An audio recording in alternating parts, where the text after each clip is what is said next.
Okay, welcome to our first recording of Only a Game. I'm Jamie. I'm a 43-year-old, probably grumpy old bloke, live in Liverpool. The football, I am. Don't let this put you off, but I'm an Evertonian, and also I'll introduce Matt in a second. And we'll get into why we're doing this. Really, as a bit of a hobby and a bit of fun to make us feel a little bit better about sport in general, but mainly about football and when we used to enjoy the game a little bit more than what we do now. And that's not just because of Everton's plight over the next couple of years, but certainly plays a part of it. So yeah, nice to meet you. We're going to go into a bit of detail and give you a bit of an introduction of what we're going to be talking about. And like I said, it's going to be quite organic and like I said, it's going to be a bit of fun for us to discuss what we're going to discuss. So Matt, I'll hand over to you. Yeah, I think Jamie summed it up pretty well there. But for my sins, I'm Matt. I live in Birmingham. Season ticket holder with Everton. I've been for the best part of 30 years now. Going home and away for the last 20 years. And it's got to the point where we want to turn the clock back and talk about when it was enjoyable rather than the pain we're suffering right now. And to be fair, Matt, I was a season ticket holder going back a few years before kids, but and other commitments. But you're, proper home and away. I know you're not necessarily doing loads of aways now, but Europe, traveling the continent when we used to be half decent, and obviously you still go every other week now with your kids as well. Yeah, and that's the thing for me now. To be honest, is that I'm pushing myself for my lads. I remember, I'm old enough to remember Everton when we were successful.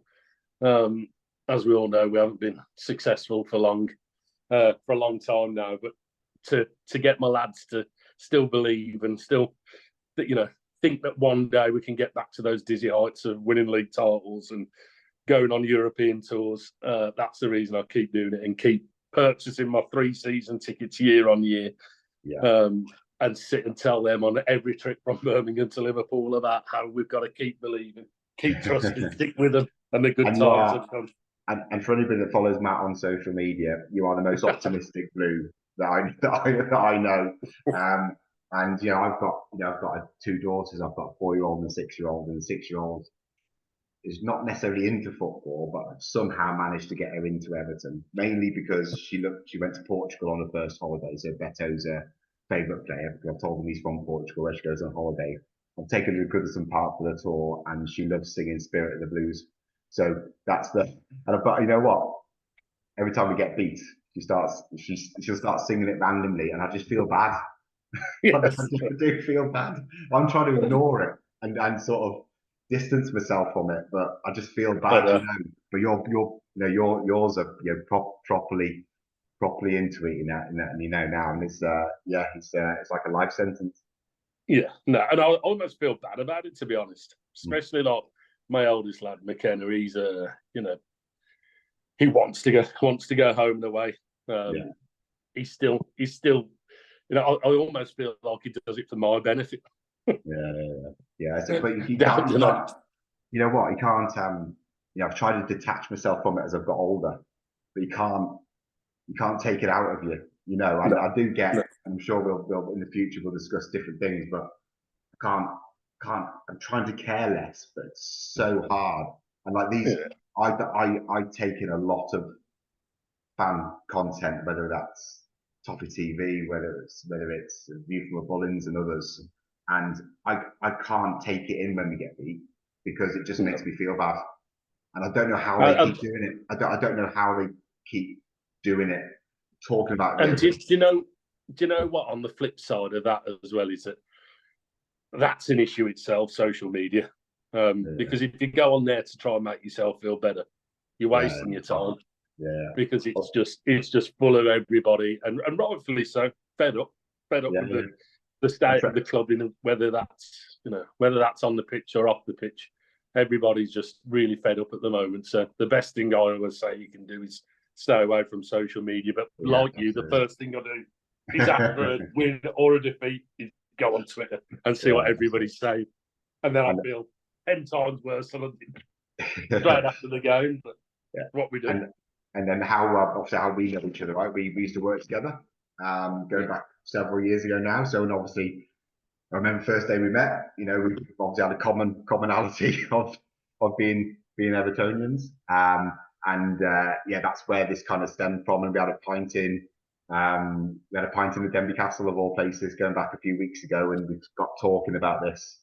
And we just want to make ourselves feel a bit better about not necessarily the good old times, but what the main reason for this is that, as we know, the game, and if you just look at football, but we'll go into other sports as well, but the game now, sport, it isn't just a game, it's obviously about business. And I'm a humble salesperson myself, and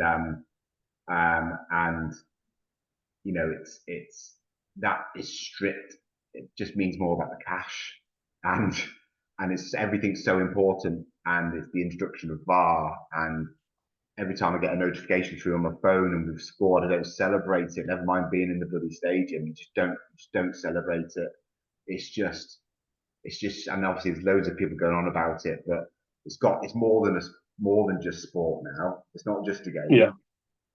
And I've watched old football matches for years, not just when Everton have got crap right, because obviously we've been terrible, but I've watched it for years when it's a little bit more blood and thunder, never mind all the commercialized frilly bits on it, which, you know, over the last few years, it's, you know, the results are in the boardroom, they're on a balance sheet. It's about how much money you make or don't make. And obviously look, you know, we don't need to go into that now, but it's not about the 90 minutes on the pitch. Yeah. And it's not about two teams playing each other. And that's, you know, we've discussed this a few times, but it's like, we fell in love with football and Everton at pretty much the same time. Yeah. When it was about 11 guys on a football pitch. You really didn't talk about even the manager that much back in those days. You know, I think Everton for a long time were the least amount of managers up until, I think, from the year the club founded up until the early 90s of anybody in top flight of English football. It's only been the last 20, 25 years when we've sacked managers left, right and centre. Most of them, rightfully so as well, I should add. But we fell in love with football when it was about 11 guys against 11 guys on a football field. Now we spend more time talking about, you know, who's the CEO of the Premier League, who's the accountant at Everton, you know, everything that's all the off the field stuff that is the reason, you know, I'm falling out of love with football, not with Everton, falling out of love with football. And that's what, you know, I think when we first discussed this a couple of months ago now, that's what it was, you know. Let's talk about the good times to make ourselves feel better. Talk about those days in the 80s, 90s when, you know, no, the late 90s weren't particularly great either, but there was still some good memories. Still some great memories. So what we're going to plan to do is, obviously we're going to just get into this slowly but surely, but we're going to, you know, choose some memories when it was meant to, you know, I'll talk about myself to start off with, but when it meant more to me than a game. And when you kind of, you know, that euphoric element when you're in the ground or on TV, even when you're a kid, whether it was your first night game, you know, your first trip to Goodison, it doesn't have to be your first, you know, St. Greavesy show on a Saturday afternoon when you're 5 or 6, all those kind of memories that when it was just a game, is what we're going to basically be doing watch-alongs, right? So we're just gonna there's some people on YouTube that have done some great things and some great recordings. You know, I watched a bloody Goals Galore video on YouTube in 1989, 89. I had the video as a kid and I haven't got it anymore. So I just watched an hour and a half. But your daughter Galore, 1989. And, you know, there was obviously just the commentary, the kits, just you know, the smell. You remember being at the ground. Raw, the floodlights. I still, you know, to this day, people say, you know, you watch these videos of when you see somebody films their kid going to their first game at Goodison and you watch them walk up the stairs and you see their face. And a lot of people seem to think that's manufactured a little bit, you know, they're doing it to put on social media. I remember the first time walking into the Lower Gladys in the mid-80s and walking up the steps into the terracing.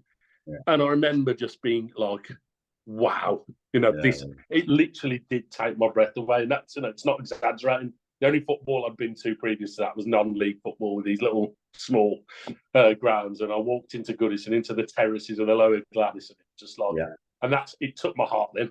Literally, my heart then was invested. That was it. No coming back. No going back. And you can't, and it is when we talk about less manufactured times of what the game was about, right? And even now, I still get hope the hour before kickoff, but it's purgatory for the 190 plus minutes of the game. It's purgatory, and it's anxiety ridden, and I don't enjoy it. I can't.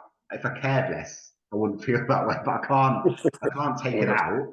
But I could try and be less grumpy. And that's again, it's just so hard. You don't want to care. You want to stop caring. But you can't stop caring. No.